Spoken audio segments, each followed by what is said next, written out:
All right, this is episode 8 of Inking CROM, and specifically, I'm working on an 11 pager, penciled and written by Jamie Barrows. I actually pulled out some old Silver Wolf, Tim Vigil. Um, I'll talk about what my thoughts are in relationship to um, working on Barbarians of the Pit in a little bit. But the big thing I just wanted to share is that the prepping of the pages is all complete. So all 11 pages have been given this textural, gritty, washy, splashy effect to then build on. Yesterday and today, I got into doing some just regular old Fudinowski hard tip um, inking, line work, I guess is what you can kind of call it. I used to do this first and then bring in the masking and then what else? Just things. Sorry, I just see things constantly that I want to work on. So it's not you, it's me. Um,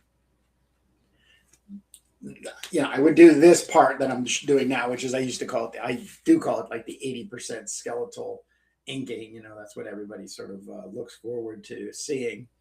Um, and now I am doing the opposite. I'm taking the pencils, printing them out lightly, and then about 10%, and then doing my liquid masking, and then just throwing down some um, it's just stuff for me to use, navigate, think outside the box, because there's just nothing um, more boring than for me, there's nothing more boring than starting in the right hand corner and then just working on the pages. I like playing. I'm done. I have retired from working, and I am now officially just playing. It's just really all I want to do when it comes to being an artist. I'm not interested in um, you know quote unquote working for a publisher, or being in a situation that forces me to sit down 9 to 5, 6 to 7 days a week.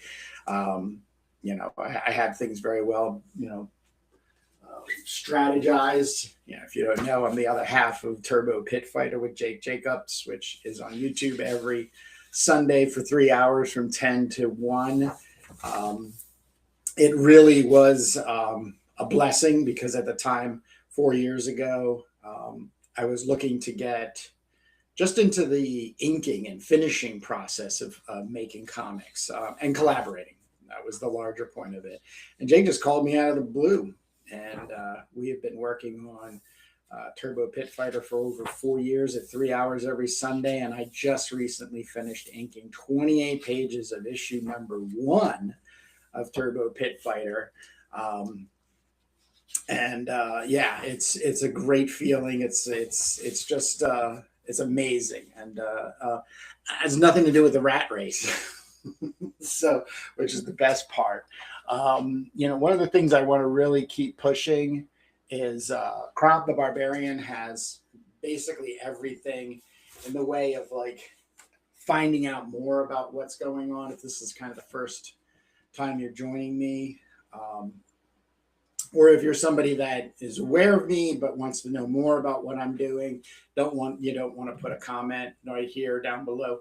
You can just jump over to cromthebarbarian.com, which is there's a link in the description, and you'll find out exactly what's going on. But right now, the biggest thing is, I put it, I am working on CROM Anthology number 4, which is now officially split from these 270 pages that have been submitted and collected, and still being collected as work is being finished and sent in. CROM Anthology number 2 and 3, which will be around 120 pages. And then affordable cost, less than $25 is what I'm thinking. 8.5 by 11 black and white sword and sorcery goodness with a major starring role of a public domain character named CROM the Barbarian. But today I'm just going to be meandering around. Ooh, I just forgot something. Let me do something real quick. I'm going to just be meandering around in a kind of just inking. I'm going to be making notes about comments, about what it is, how I kind of have my process, laid out, if you will, in my head, and then how it actually, works for me, keeping me focused on tasks at hand, getting things completed, and I guess most importantly, getting everything together and printed and published. Just putting a little word out to Instagram to get people to come on by and join me. Seems like when I don't do this, nobody knows. Of course, you got people calling now. There's only something.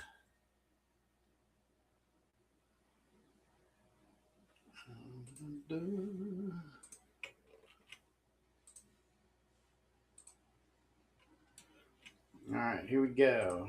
Put that there. Going live is always so exciting. This morning I was just watching some comic book people getting together. Josh Bayer and the Sequential Workshop. I just found it today from the Comics People channel, YouTube channel, and they do these Zoom online kind of classes. I think they're more like a lecture. But yeah, the one thing I just love is, you just got to go with this technology thing. You can't overthink it. You can't get so emotionally involved that it's not like the Johnny Carson show, or you know what I mean? Like it's not, of a high production value, if you will. You just got to be you. You just got to get it out there, get the word out, connect with people, your people, if you will, and most importantly, have a good time, not stress the hell out. There's just nothing worse than being stressed out and making art. I think that's an oxymoron, or a moronic oxy. What happened to my let's see if I get back to, where's my channel? Did I lose? Gosh, come on, I gotta still be on, right? Yeah, I'm still on. Yeah. Talking about technical difficulties. All right, here we go. So these are the pages. Let's just, I want to get to inking. That's really what I want to do. These are the 11 pages at the preliminary. I scanned them. I made a nifty little short, kind of explaining some of the stuff. But you can see there's just a lot of things that are motivating. They're instigating me. They're saying, hey, why don't you try this? And why don't you do this? Or why don't you leave this alone? Or just to try to make things interesting, engaging, attractive, because you definitely want that. I mean, if there's anything at the beginning and the end of the day, is you want to make something that other people go, ooh, that looks neat. I want to read it / buy it, So this is page 1. And just to start off, get all this stuff. The other part is the fact that I have to have the greatest space work-wise. Got to work on that. But a copy of CROM Mockup number 2, which at CROMBarbarian.com, if you want to get a copy. Once the real deal is out there, you can't get a copy. There's 12 out there in the wild. Thank you for your support. And this is going to get this is an 11 by 17 cover I'll be painting at the end of the 4 little things I have to get finished in order to kind of bring together CROM Anthology number 2 together. So these are the pages that Jamie Barrows put together, penciled. It's his story as well. It was literally just, hey, Jamie, do you want to do something together?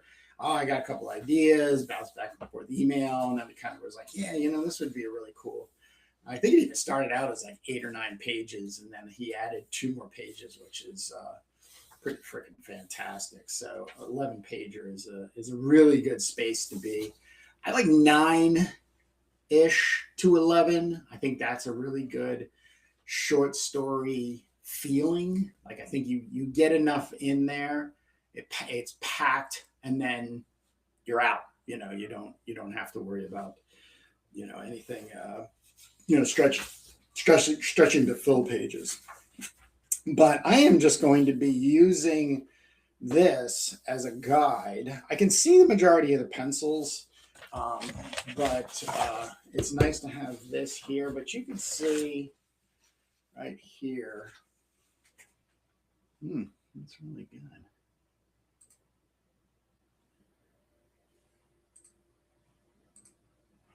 You can see, I'm riffing off of his pencils now on top of my like gritty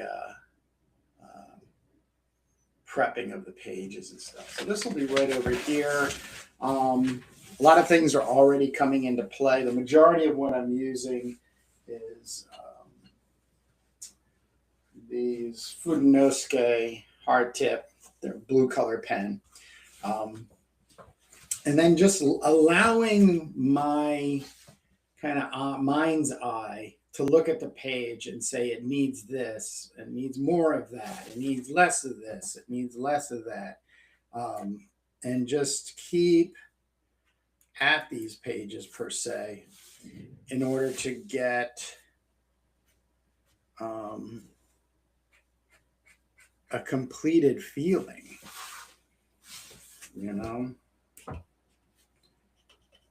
And I have a pretty good, feeling about things being completed. I like bringing things up just to a point where I'm like, yeah, I like that. And then, another thing is the fact that you want to activate their imaginations. So that's one of the number one things I love about comic books is it's not moving per se, but the way the images are laid out and then the flipping of the pages it stimulates your brain to have your imagination to make up the movement of the story. So I just think I've always been fascinated by it. I'm still fascinated by that. But I'm going to put this page sort of to rest. There's a lot more to be done, believe it or not. Believe it or not. Like pencil has gotten in here, color pencil, graphite pencil. One of the things I have found and I have close to me are these Tombow water-based gray markers. So the N65 is like a darker one. That's back here. And then there's some 70% cool gray color pencil on top of that just to create that. This is pretty much all the Fudenosuke with the prior work. Also, there's the N75, which I think is like a 30. This is like a 50, and this is a 30. So it's very light, but it moves.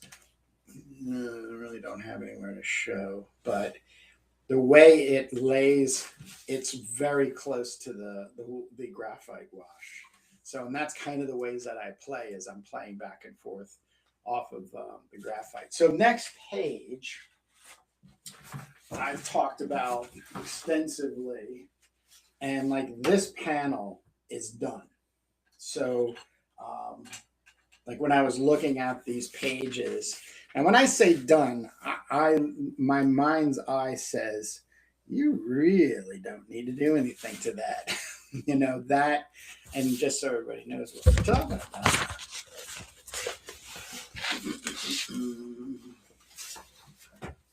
That's this character exploding. Now, the only thing I had said was there are hands on either side of the explosion, and I do have them there. I will bring in a little more line indication, but other than that, I don't foresee me needing to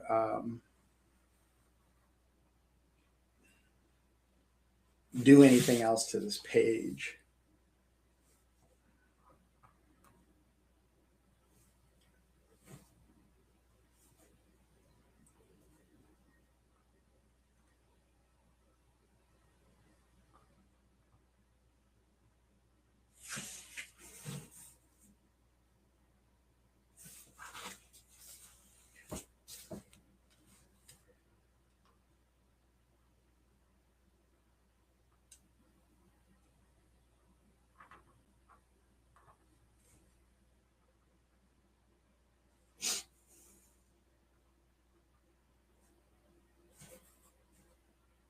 That's pretty cool.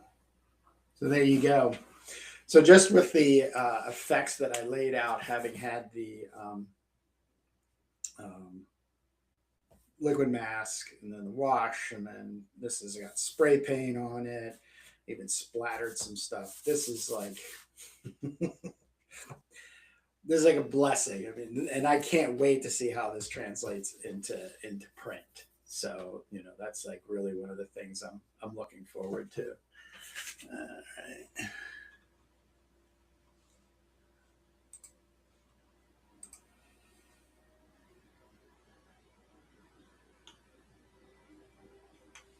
All right. All right. And now I am going to deal with this wizard, this stage.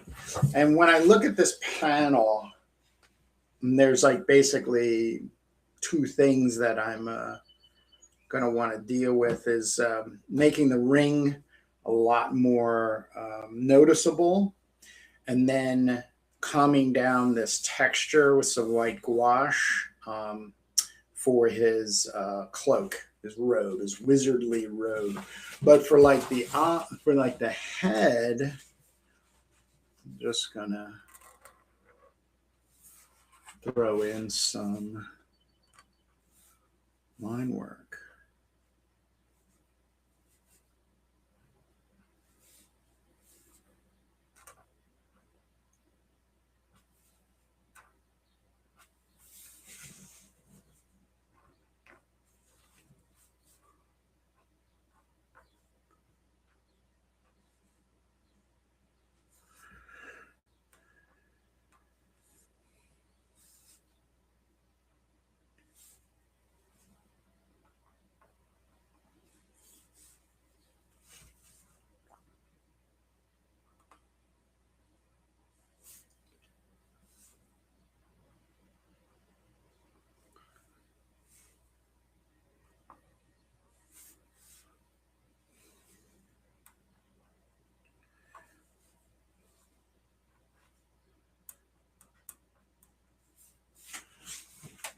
I had also mentioned last week that there's going to be, I'll cut out a mask once this page has got kind of pushed along a bit.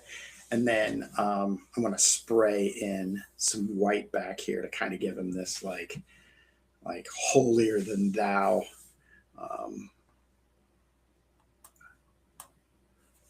appearance.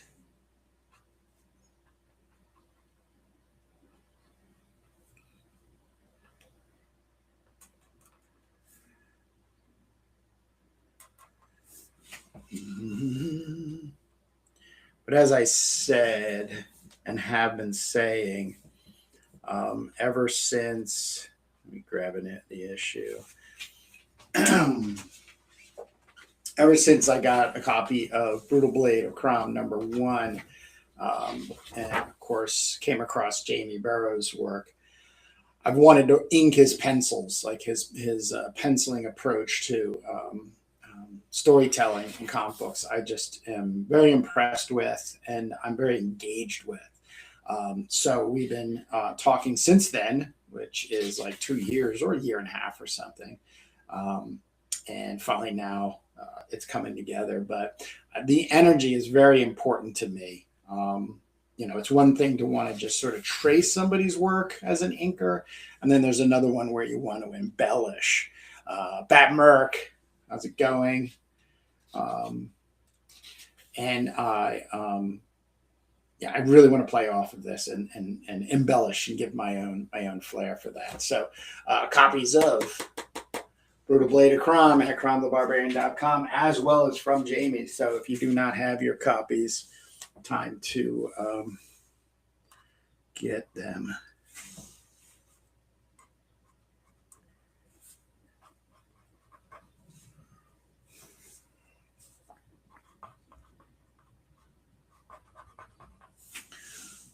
Dun, dun, dun, dun.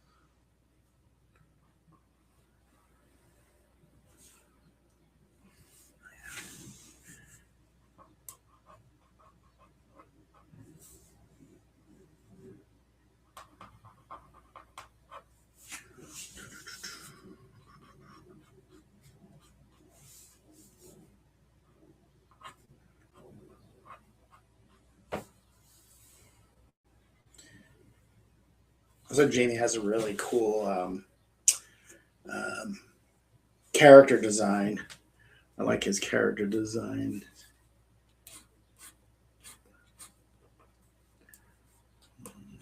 Like I said, I'm just going to give a little more indication to the robe, and then I'm going to throw some white gouache just to mute it down a little bit.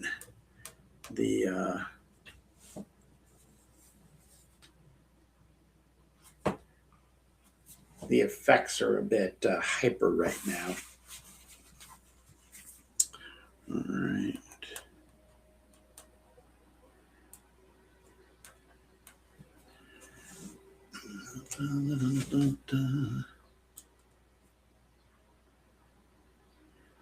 It was also a good morning for watching YouTube, where Ken Landgraf was working on something, and I get so inspired and motivated by watching Ken Landgraf inking on his YouTube channel. So I'm more than charged up, just having these pages to work on. But it's another thing to have some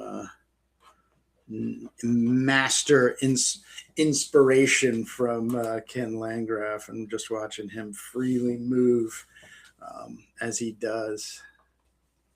And then, like I said, I was watching this Josh Bear online comics workshop, and in his little lecture thing, he was making many mentions to Ken. So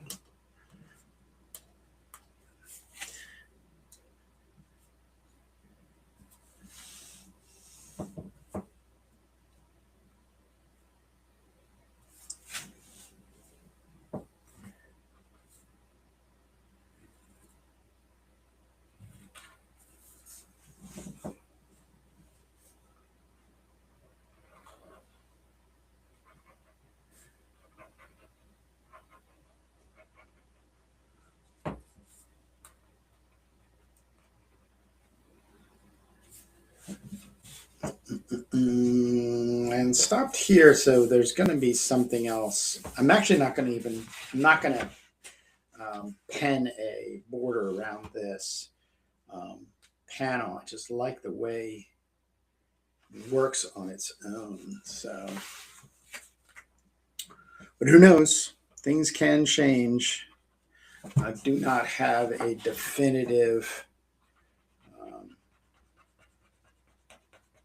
resolve in mind. Like, I'm not working my pages in order to see them look a specific way. I'm definitely experimenting and using this approach to allow things to surprise me and stuff. But I just also believe that my style over time, you know, is just going to kind of speak for itself. I think once I've put enough time in and enough books and YouTube videos and shows, people will definitely maybe people already are going like, oh, that's a Kurt Rugal. You know what I mean? That's how Kurt Rugal does it, and that's very important to me because of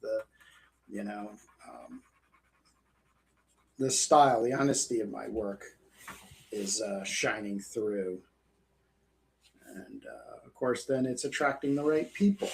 We all know who the right people are, don't we?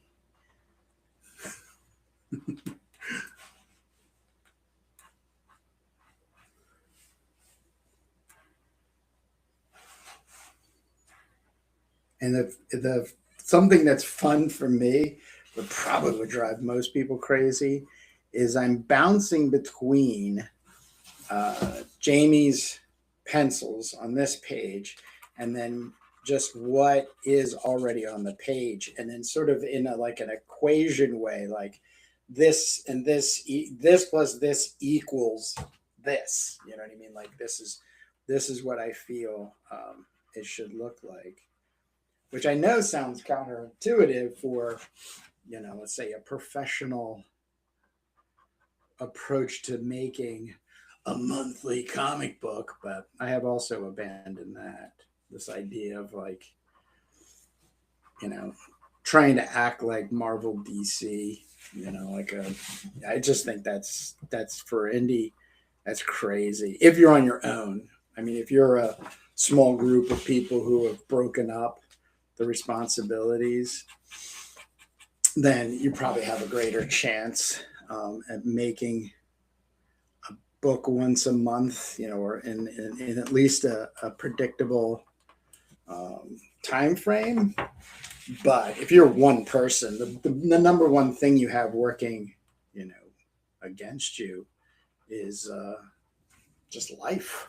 You don't have a can to kick down to like a boss or somebody who works for you, or it just doesn't exist. So, and you have to navigate your life accordingly in a healthy way.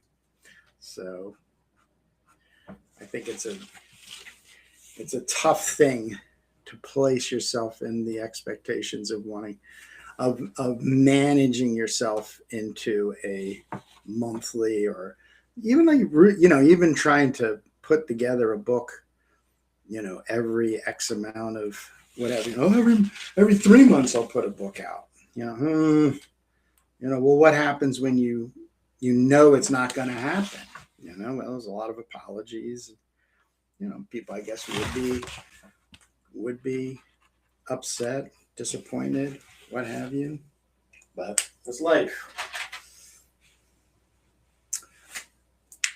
So make it easy on everybody. One of the things too I'm very curious about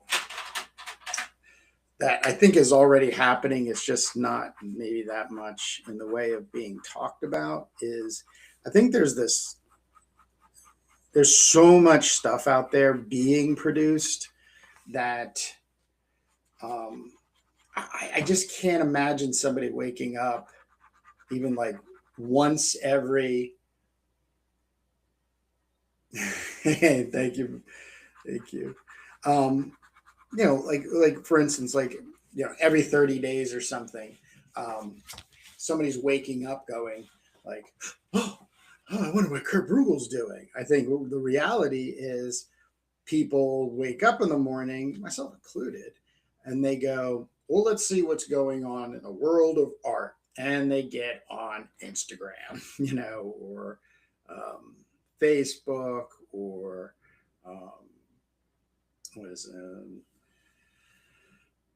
whatever, YouTube, TikTok, those types of things. And then the algorithm, if you will, or the platform itself, deems whether, where you get pitched where I get pitched, let's say, in being seen. And so then somebody, let's say hopefully every um, 30 days when they're on said social media, because I'm primarily on YouTube and Instagram, you'll see something, you'll go, and then you're reminded, like, oh yeah, Kurt Bruegel, he's working on CROM. Oh, I wonder what's going on. And you might spend a little bit more time with me. I really doubt you're going to spend the time, me putting together this video on the afterplay. I know that everybody that shows up when I'm gone, I'm recording live, which I think is a really fantastic, having other people, in the bleachers, for the most part, are not sitting through, an hour and a half, or however long I spend, making the video. But, then it does come along that people will say, like, oh, wow, that's what Kurt's working. Oh, wow, look, there's Crime Anthology 2 is on its way, and then there's some anticipation, right? But I think we've kind of lost that, like, obsessiveness towards waiting for said favorites making something, because there's so many favorites out there, right? I mean, nowadays there's not only so many favorites, but there's so many people making so much amazing stuff. So, I think that we just need to kind of lean more into that thinking. I'm not saying not all of us are we're not special, but for the most part, it's hard to be kept, to keep yourself so relevant that at least every 30 days somebody wakes up and thinks, I wonder what Kurt Bruegel's doing. I don't think that's around anymore. And we need to depend on the social media platforms to remind people. That's really what it gets down to, is that there's this guy, Kurt Bruegel's working on CROM and Turbo Pit Fighter. So if you're so inclined or interested, check him out.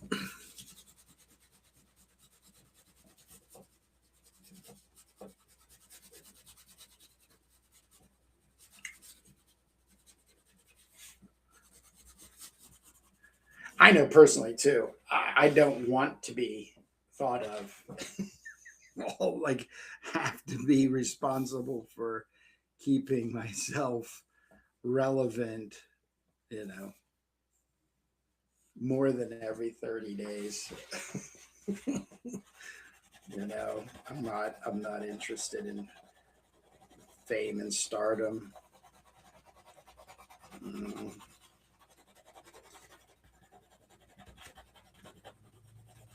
I've kept away from this because for a long time, only because I've been trying to figure out how to let my work, speak for itself. But once I kicked off CROM Anthology, especially the second one, and all of the people who, have showed up and have applied, have submitted, it changed my approach. Hey, we got genuine comics in there. It changed my focus on using social media. So, like, it's not about me anymore. Like, I'm working on Jamie Barrows' pencils and story, and once again, I love the collaborative effect. So, I think it's a very different way and a different approach, if you will, to making and being relevant. Is being there for other people, other artists, especially creatives.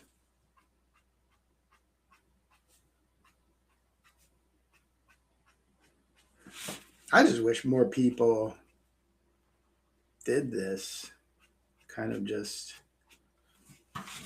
I was saying in the beginning here, it was a little bumpy ride getting set up and the such. But once you're set up, it's rolling. Because I watch one of my favorite YouTube channels right now is Bat Merc, because he does some amazing comic book read throughs with very little spoilers, but a lot of like narration of the stories.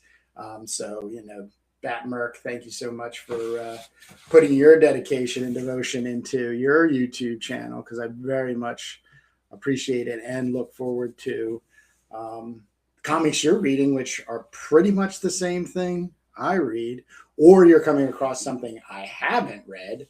And of course, you give enough of a tease and what it's about for me to go, okay, yeah, I think I do need a copy of that. So I think that's once again, I think it's very important for us creatives, and this is like not only just for indie comics. I just think it's for me, this is way more important doing a live stream for other creatives than it is to try to maintain an audience. I don't get into this trying to like, oh, I got my fan base out there, but I do feel like I have been and am connecting with other creatives in the same field that I'm trying to find growth, I'm struggling with as probably well as they are. And to be able to hear different ways of approaching it all, I think it's very, very important. Oh, hey, good morning, Kurt Chat. There's so many cool indie projects out there. These are hardly to keep. It is. Wool Bebsy. You're absolutely right. And once again, I'm speaking to like lowering our anxiety, right? Like, like the FOMO thing. Whoa, I don't want to miss out on anything. Well, I think nowadays we just have to accept we're going to miss out on things because there's just so much, and it's hard to keep on top of, because I don't even think these platforms, everything from like YouTube to Instagram, even Kickstarter and Patreon, I find them borderline impossible to navigate in like a search and find, like either a search and find for new, or I've somebody's mentioned somebody on their channel and I'm like, wow, and they might hold up the book and they're like, wow, that's really cool. I'd like to find out more, but there's just no direct path. Even if there's, God bless if somebody puts a link in the description. But yeah, just one of those things. Like it's not easy to stay relevant. But yeah, there is so much. And then let's talk about the money, the cost. For us to, as creatives, to make print and get something in return. Indie comics pretty much at like the page count they're at and such, you're talking at $10 pop, and but you are, in my opinion, getting 100 times more engagement from an indie comic at $10 than you are from a $5 Marvel, DC, or Image book. But at the same time, I can say, I can retract that statement back up and say, okay, well, there's stuff out there that comes that's $5 and it's only 20 pages worth of content and ads and everything. Yeah, I feel like every time I get an indie comic, I get way more than just, here's your entertainment, here you go, isn't this cool, I made this, like, or here it is, it has arrived, which That's standard marketing. But anyhow, all this is not a complaint, by the way. Might sound like a complaint. I just think it's we just need to be a lot more healthy about how we spend and use our time, as well as even like our money too. You know, but oh hey, got Charlie here. So it's a nice where I'm at. It's a nice raining Memorial Day weekend. I was kind of thinking maybe there's not going to be a lot of people out there because of the Memorial Day weekend, but then I remembered, oh, there's a bunch of artists. So, bunch of artists. They're gonna wanna hang out. So let me jump on. All right, as I said earlier, gotta get now. This is kind of fun. So this is also the magic of gouache. So this is just a little palette I have. It's literally from cucumbers, those mini cucumbers from Trader Joe's. I always keep the trays so I can just beat them up. Now this has white, gray, and black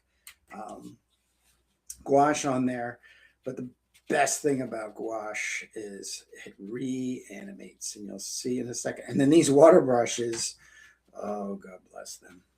Once again, we live in an age in technology. All right. So I want to calm down the wizards. So here we go. Look at this. Isn't that great? Ooh. Ooh. I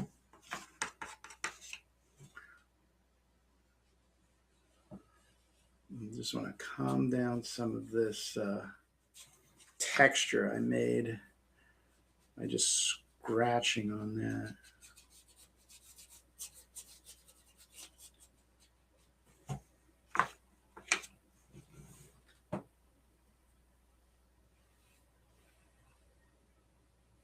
Okay, there you go. Ta-da! Look how fast that was. It's an old cucumber palette.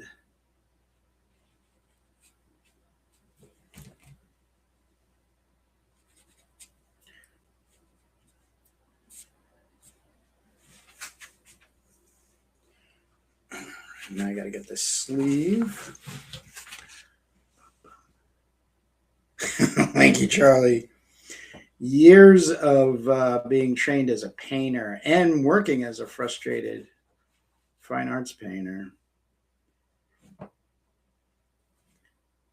but always secretly wanting to draw.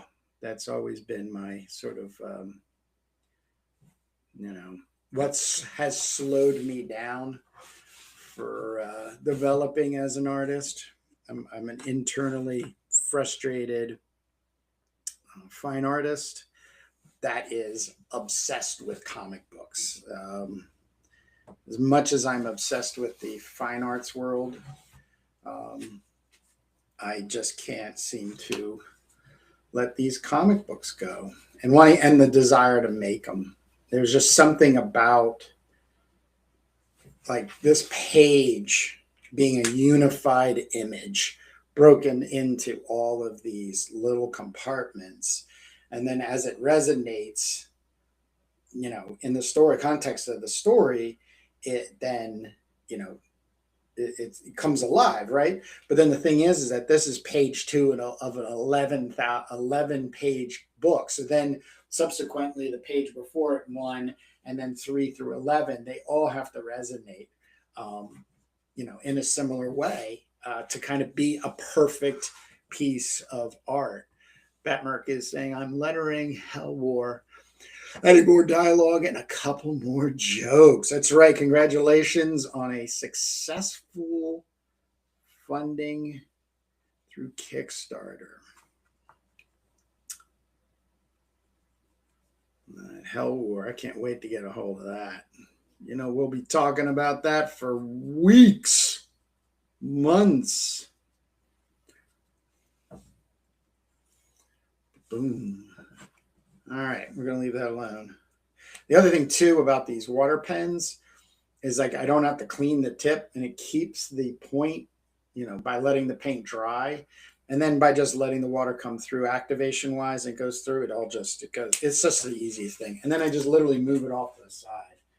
No big worry. All right. This is probably one of the most abstract panels I have here, which is this like hand gripping. Now, I don't have any of the text. There is going to be text that Jamie has, and he's going to add it. I got a one pager from him that kind of explained, page kind of like subplotting and all that kind of stuff. But for the most part, I'm land graphing it. So, and then let Jamie work it all out in the in post production. All right, here we go. I'm gonna grab some of this and this. I think I'm gonna try this. Yeah, this might work a little bit better. Now, this I am going to put a border on. So these down here.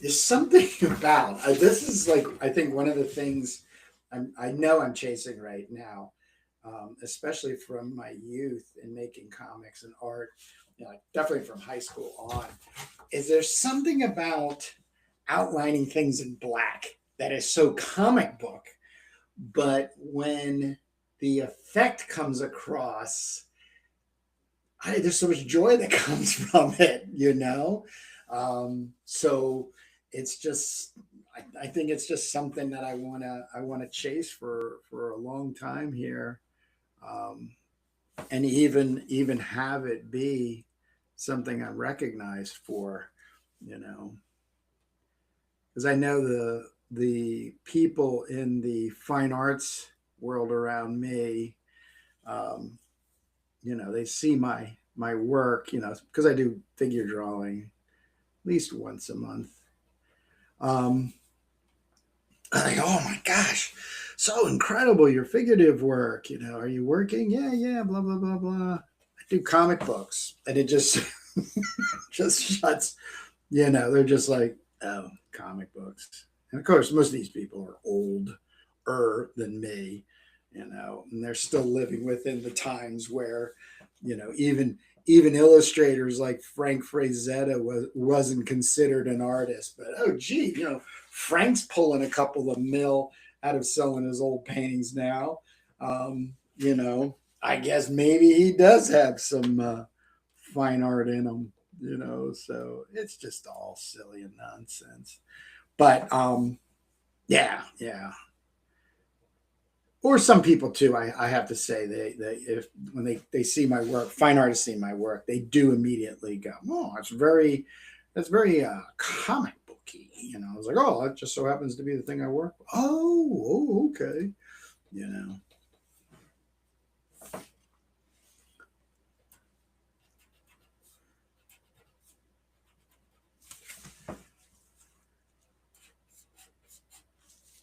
Mm-mm.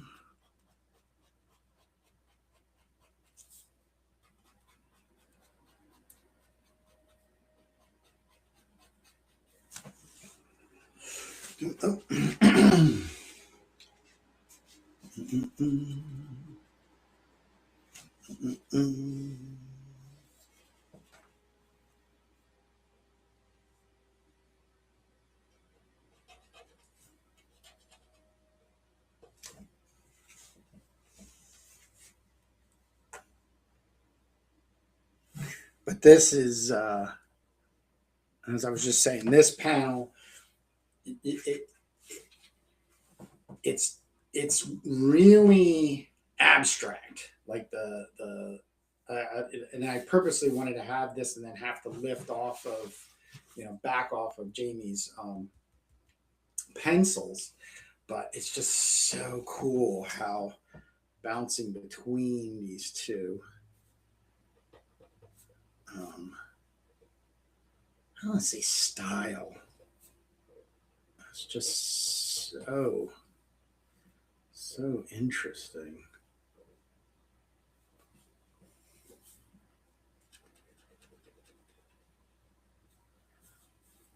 But definitely how it's kind of coming to light, revealing itself. So, like in the fine arts, as it goes, the people I most connect with are the abstract expressionists.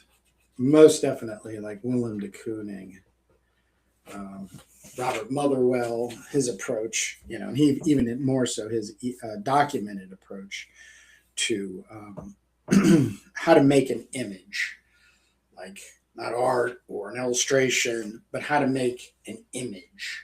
So the image itself is using just language. This is just a language. And then, at the end of it, I'm definitely going sword and sorcery here. So I'm not trying to become abstract per se. But I do, like I said, I want to get the reader their imaginations like set off, like even if it's like, wow, I don't know what the hell that is, what is that, that kind of engagement I'm still fine with, but my responsibility would be then to give a solid enough answer that they would go, oh, okay, that's a hand gripping, like at the side, the thigh of the barbarian, which is CROM, you know so oh, okay, they get it, and then they go from there, they keep moving, which in a second I'm going to bring out some comic books I've been thinking about while thinking and working on Jamie's story here. I just want to finish this panel and then I'll bust out. Well, it's not even going to be finished, but I just want to make the marks that I see in my head known.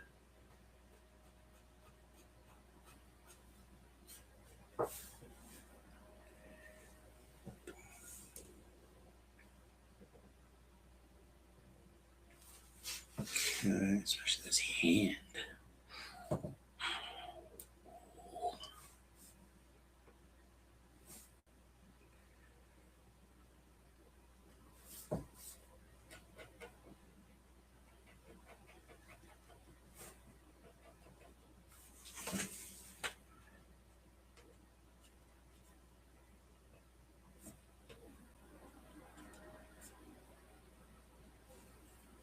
As I've said in the past, if I go silent, it's only because my brain's working faster than my mouth.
one of the things I have been thinking about, I'm going to have Jamie on. I haven't reached out to him yet because I want to get a lot more of these pages up to this kind of feeling.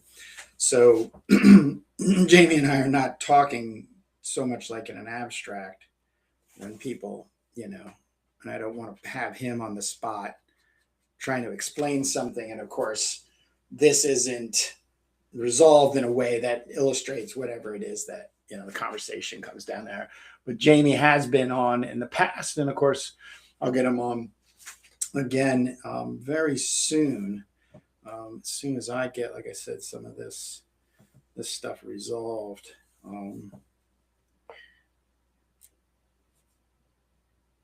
But one of the thoughts is, when we're collaborating with people, it's a two-way street in learning,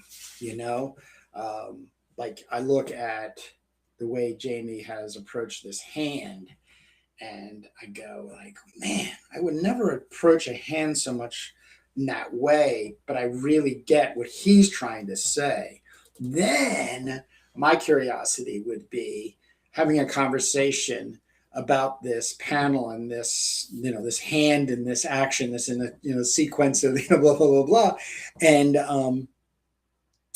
have obviously Jamie's reaction to, what kind of sparks him in a learning mode, like, I could do that and less or more or better, or, kind of just like, the incremental moves that we grow by collaborating with people and seeing people definitely working on our art. It's one thing to watch somebody make their art, which I think everybody right now in the live feed who might be working on their work and watching me work.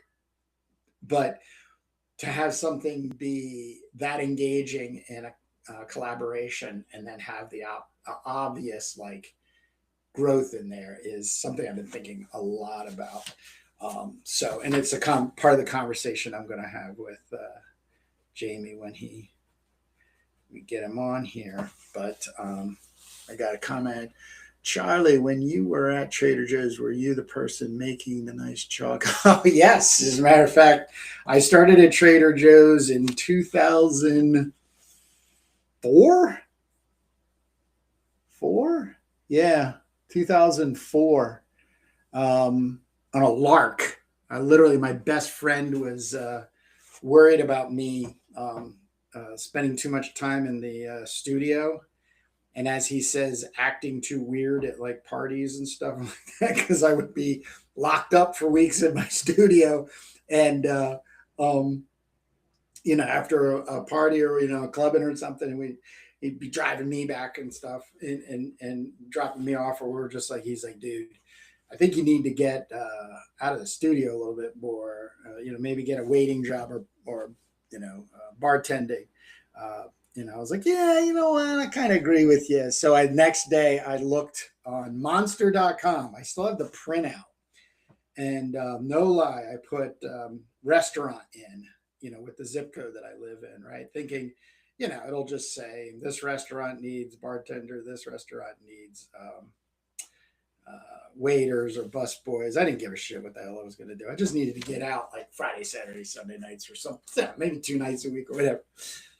First thing that came up was grocery store looking for in-store artists. Now I had already done that some prior years in the late 90s. For 3.5 years, I was the chalkboard artist for three ShopRites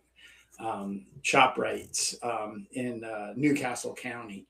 And so every Monday from 4:30 to about 2 or 3, sometimes 4 o'clock, I would drive to all 3 of these and do chalkboard. So I was thinking, oh man, it'd be great. I'll get a job working at another grocery store. And this grocery store is literally down the road from me. And long story short, I did quote unquote eventually get the job because they were a little like elitist in a sense. Like they were still trying to figure their thing out with in-store artists, and they did hire some fantastic artists, professionals, if you will. So they were very peculiar about, um, you know, the person's work and the ethic, and obviously how creative they were and stuff. So I,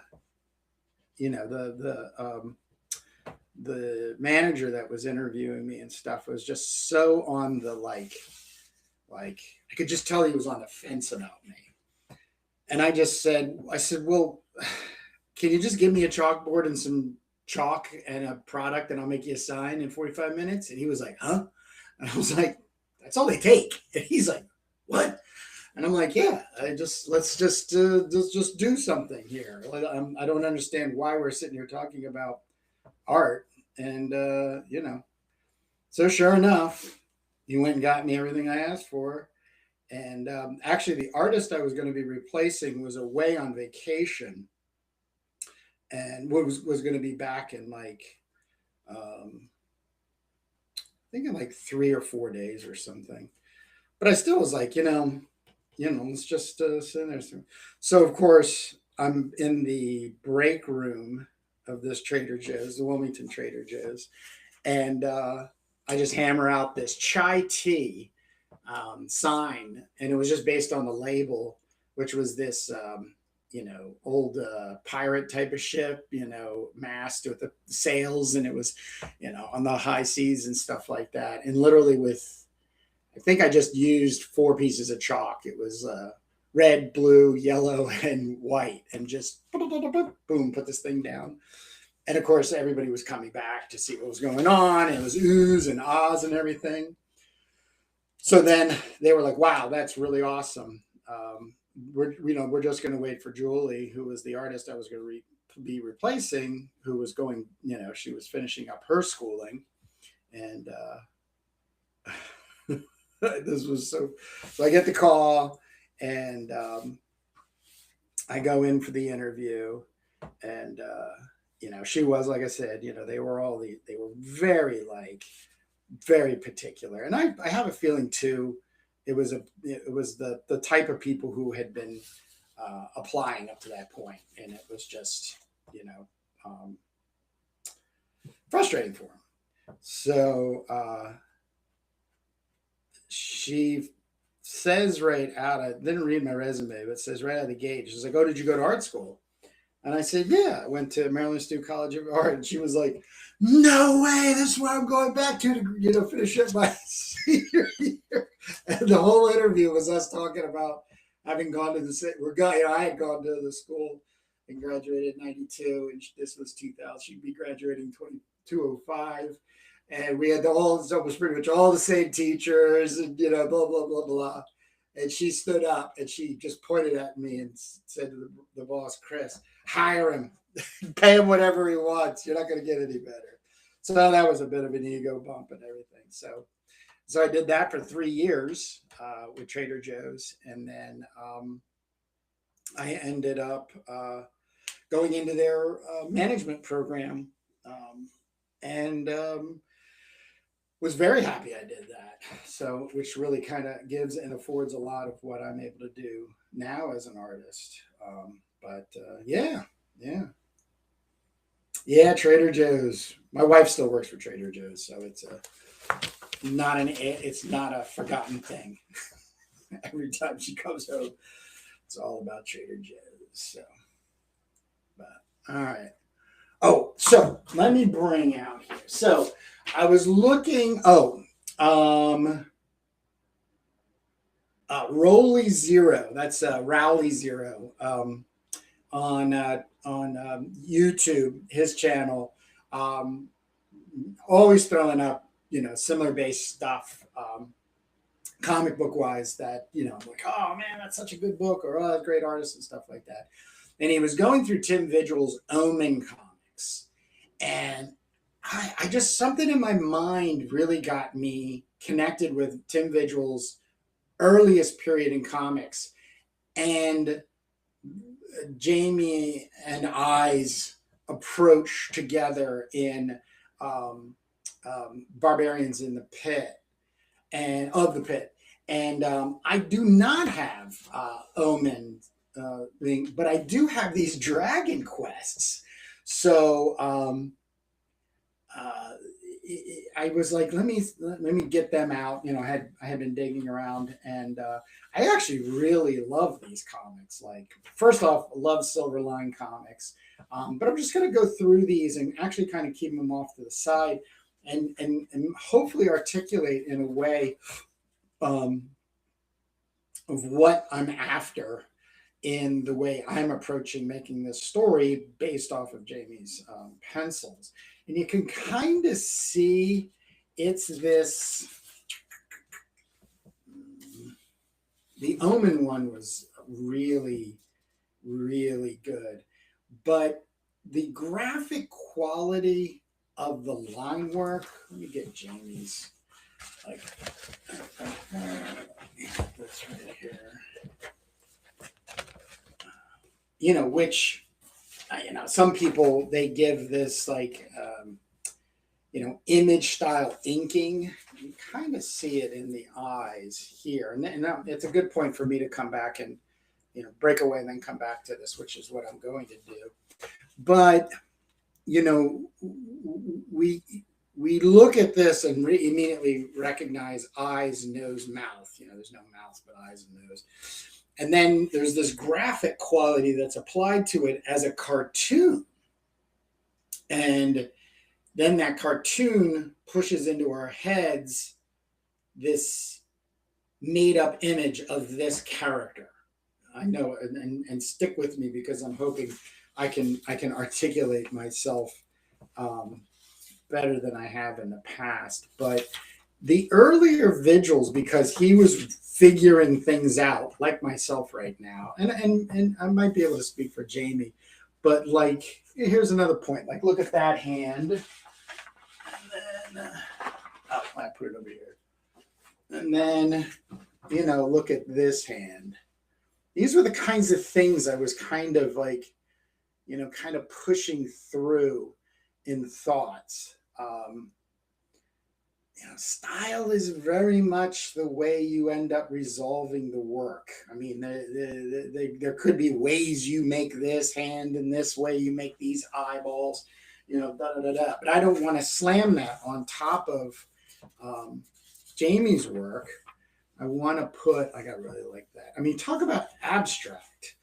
You know, it's a almost a kaboom. You don't even, you like lose the K, or yaboom. Oh, maybe that's a yaboom. Yaboom. I don't know. And then there's this quick thing. Now, this is not all Tim, right? Who is all of this? I don't think. Usually it says it in the. I have a feeling this is all Tim, because on Jake and I's comics that influence in the beginning, he had copies of Omen, and then I think that following week or something ended up with some of these. I ended up with these copies. Oh yeah, here we go. All right. So once again, you know,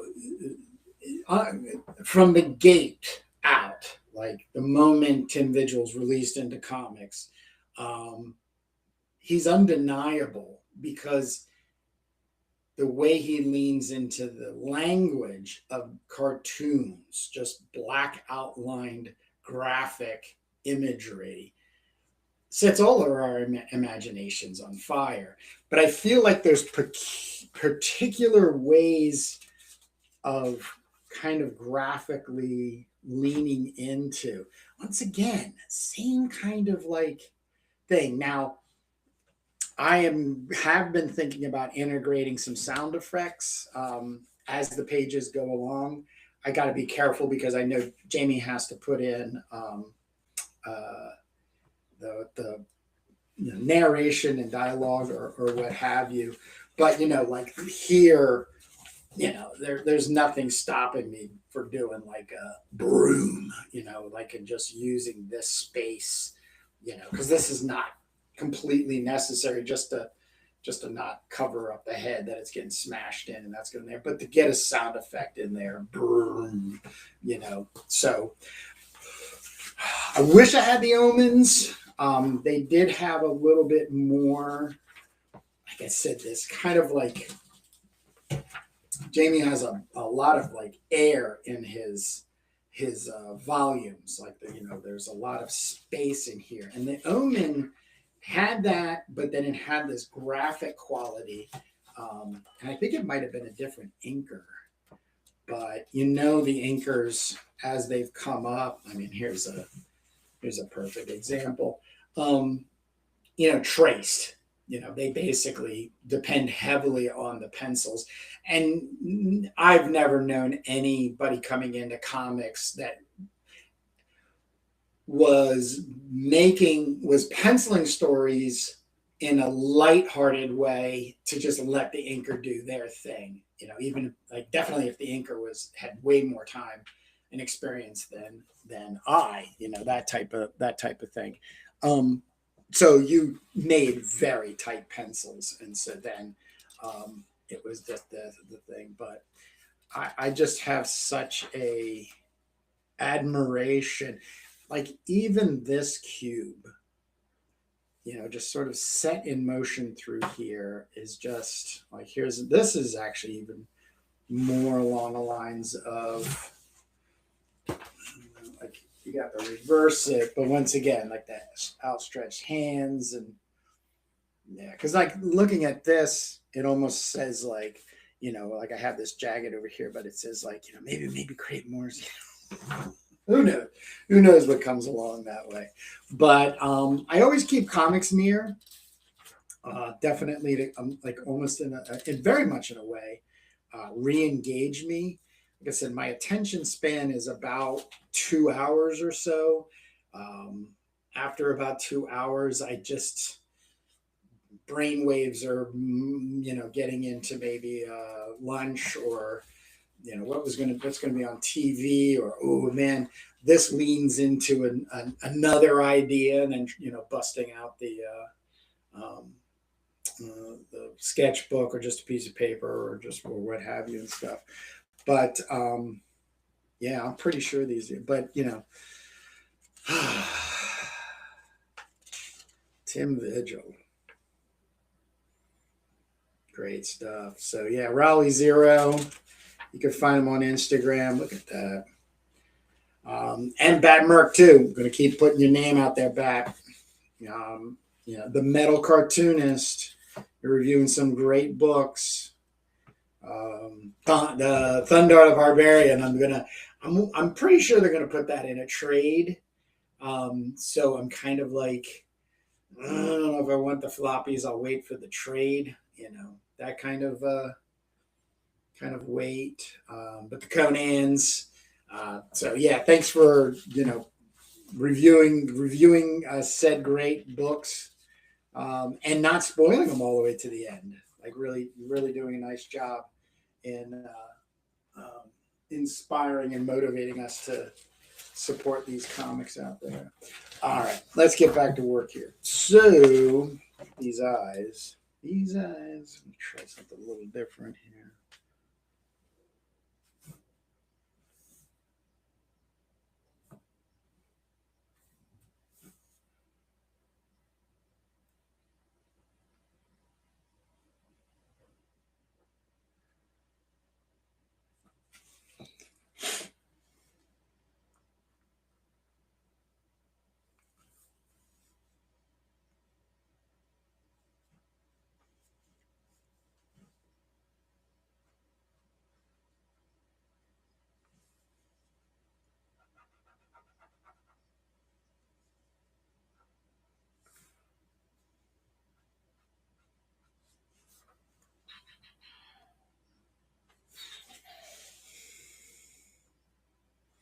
Now, some of this, I can figure out the.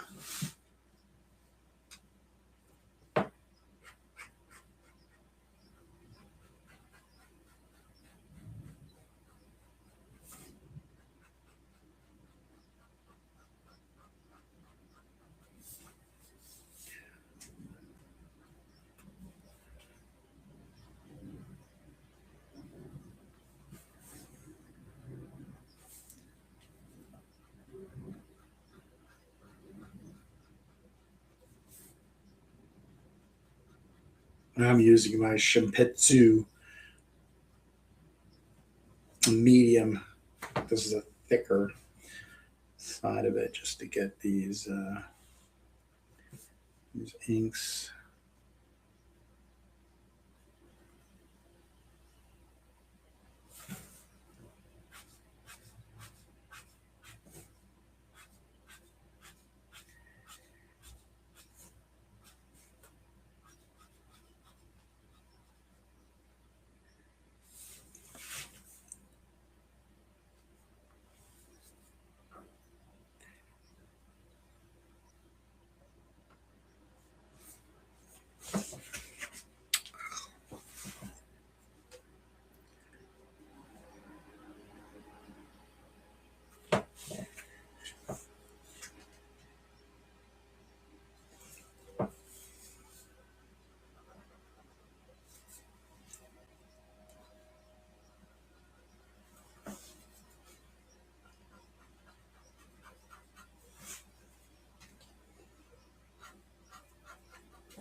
Flaring nostrils.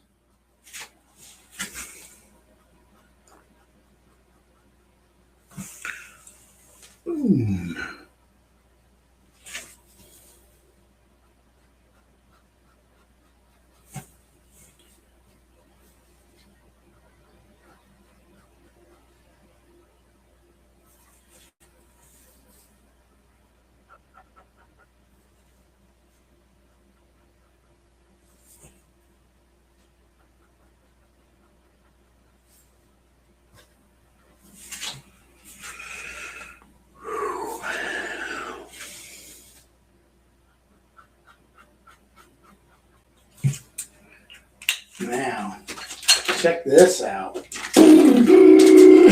This jumbo tip. So instead of doing the white gouache, I can use this. Boom. Just knock this all back to white. Look at that. Delicious. Just had to leave it alone because I have a tendency to then start working, and then I'm banging my hand into the white. And that's oh gosh, look at that. It just dripped onto that. I was just gonna say that's a soupy marker, and that's exactly what I mean. It's just like it oozes out. That is there's a four markers Artistro puts together, and it starts with the jumbo. Gives you brush tip, which is obviously the paint marker one. A fatter, I call it a medium, just a regular tip, and marker tip, and then of course the extra fine. Pretty sure that's the four. great set to have. So bought this one. Was I've been using all of them. This is always great to have, the brush one. I enjoy that a lot. And quote unquote correcting. So yeah, I'm gonna. The idea here is let this dry because I don't want to get my hand in there, but I'm going to really kind of model the darkness from the outside in frame, and then I'll do some black line on the hair strands and then go right over the top of that with white paint marker. But I want to get this panel into a zone here. I hate using the term finished. This art's never finished. Man, I got a lot of drying out markers there. Working too hard, too fast. There you go. And it's similar to this panel, other than having to put these two hands out here. I'm going to be real easy going on informing this character. I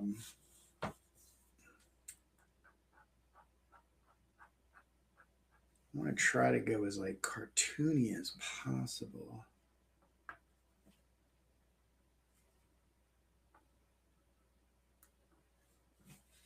In other words, a lot of like outlining.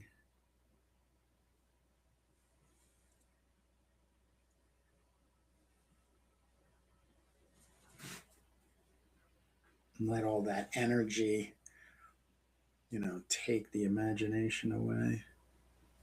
Like literally throw you out there, not take it away. Like, give me your imagination.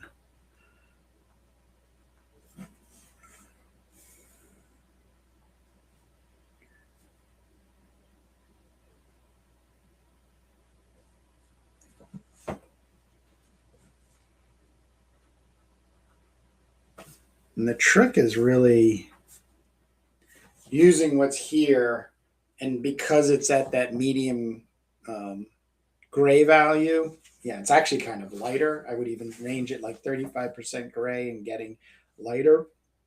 I just have to play back out darks and then kind of push back from dark to like back to like a 70. Yeah, man, look at it. It's just like running.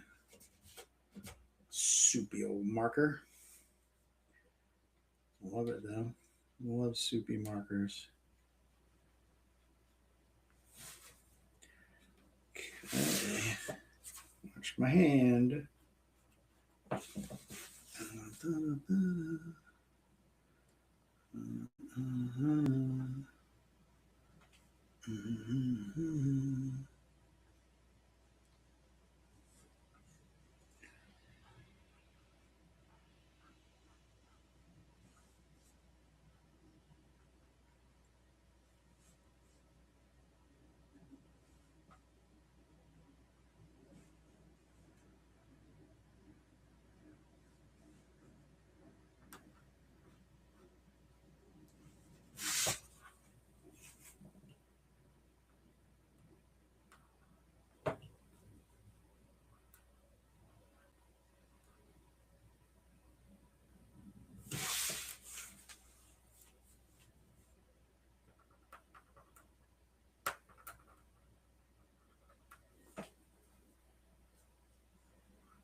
Nice, coming along nicely.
I gotta do this kind of me right now. Get his gritting teeth in there.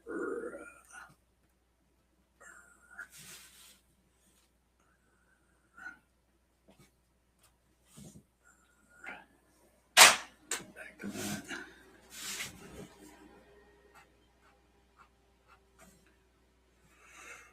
Ooh.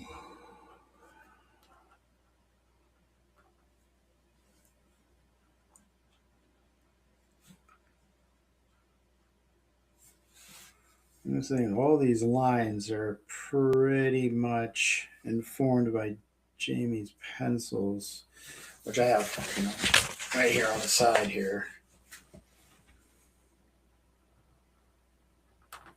I just also allow whatever's there from the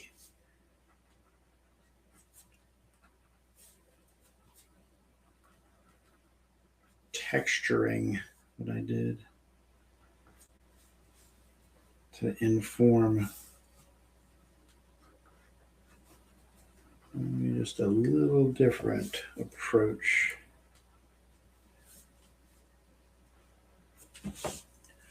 Bum, bum, bum. Well, are you ready for Schwarzenegger? What's that? What do you mean?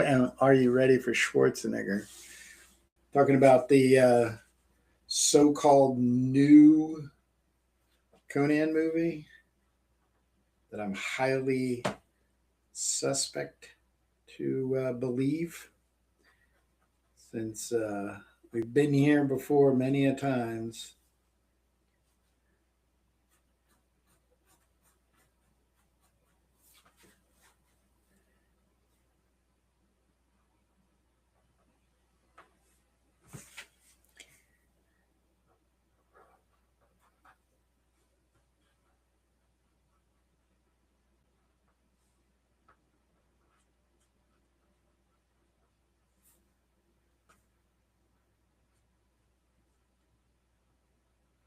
Yeah.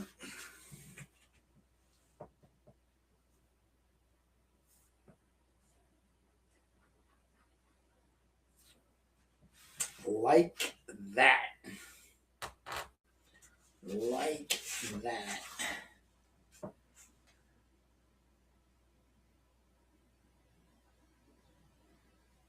Like that.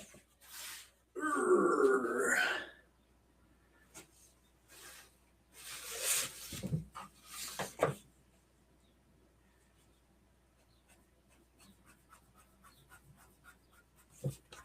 So one of the things that, yeah, this is coming along nicely. So,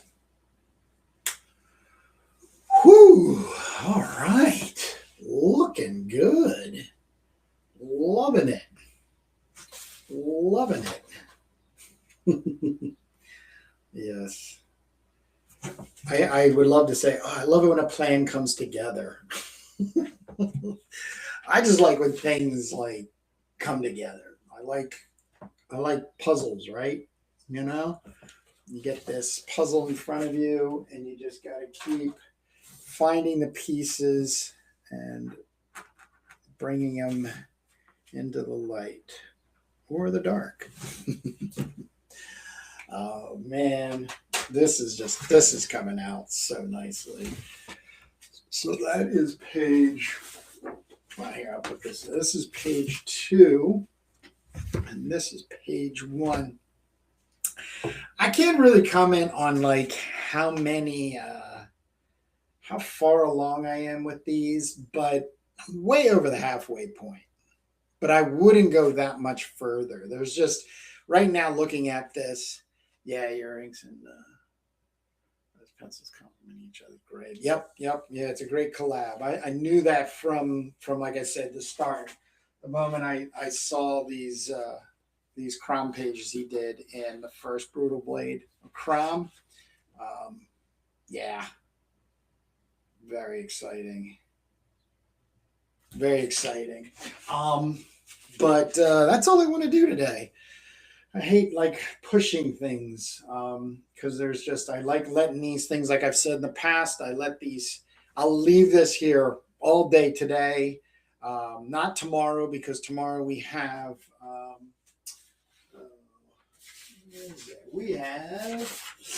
Turbo Pit Fighter. I'm going to get close to finishing this tomorrow. Turbo Pit Fighter on YouTube from 10 to 1 Eastern Time. We are getting very, very close to our completed first comic, which is an anthology called Doom Magazine.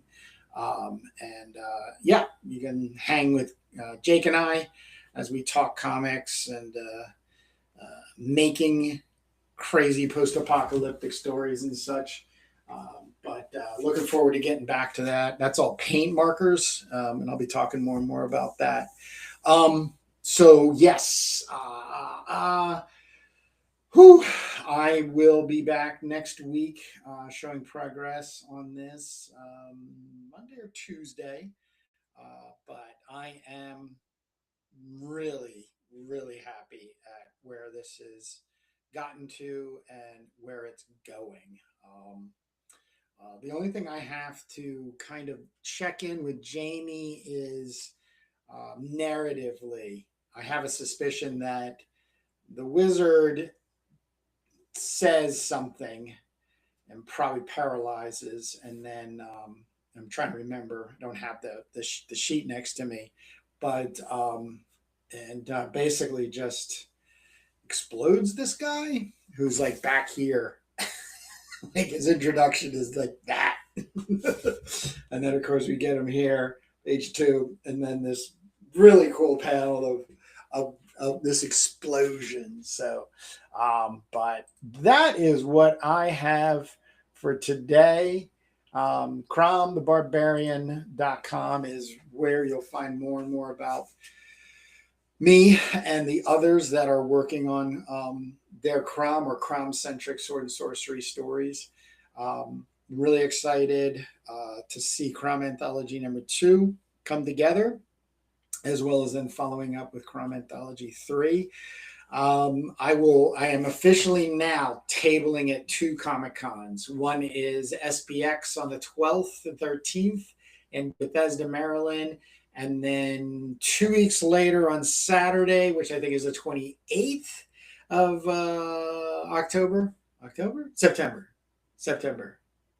Yeah. Is IC3. And either one of those shows, very much consider making them a destination point, because Jake and I will be talking about those who do end up. It's one thing to say I want to be tabling at a show, but there's another thing to be said. Like I think definitely with the community building that's been happening with like Turbo Pit Fighter and CROM. Jake and I have been having conversations about trying to, create more of a destination point for people who would just come out and like hang out and, buy comics, trade comics, sell comics, whatever. I mean, just very much looking forward to these 2 events. Jake might be there on Saturday, I guess Saturday and Sunday. He won't know because it's tight on him for school, but for SBX. But I got to talk to him because we were given I was given notification to pay for my table this week for IC3. So we'll see. Batmark, my first CROM fight page is kicking my ass, but it folded under submission. All right. So, guys, thank you so much for joining me. If you're coming in on the afterplay, thanks. As I've said before, if you have any questions, put them in the comments. If not, you can always go over to crimewithbarbarian.com. You can contact me through there. And you can also join the newsletter and stay up to date on the progress being made on CROM Anthology #2, which is, this is the mock-up. Let's pull this out here. Boom. And I can't wait to get to this cover. But I have Jamie's story and some illustrations to provide to 3 other stories. And that'll be it for me, plus the cover, and then assembly for CROM Anthology 2 is happening. I hate putting time frames out there, but I am pushing for like a July, somewhere in July, I'm going to have close to, if not hit, the publishing release. It would be most towards the end of July. But these are just things I put in my head. Like I said, this is a low to no stress project. Anybody working with me on CROM Anthology, whether it's in collaboration or you have a submission and you're working still on it, or you're whatever it is, pressure on yourself is one thing, but extra pressure is not necessary at all. So I very much encourage, which I have been getting, great communication to those 25 people who submitted to CROM Anthology 2, which will be split into CROM Anthology 2 and CROM Anthology 3. So really, really excited, hoping to get CROM Anthology 3 out by the end of the year. But like I said, who knows? But I'm at this most every day, if not every other day. So, and if it's not Sunday, Sunday's always Turbo's day. But other than that, everybody, thank you so much for joining me. I look forward to hanging out with everybody again and posting updates and progress on CROM. But yeah, happy Memorial Day weekend, everybody. Stay safe. Have a good time. Relax. Take care. Bye-bye.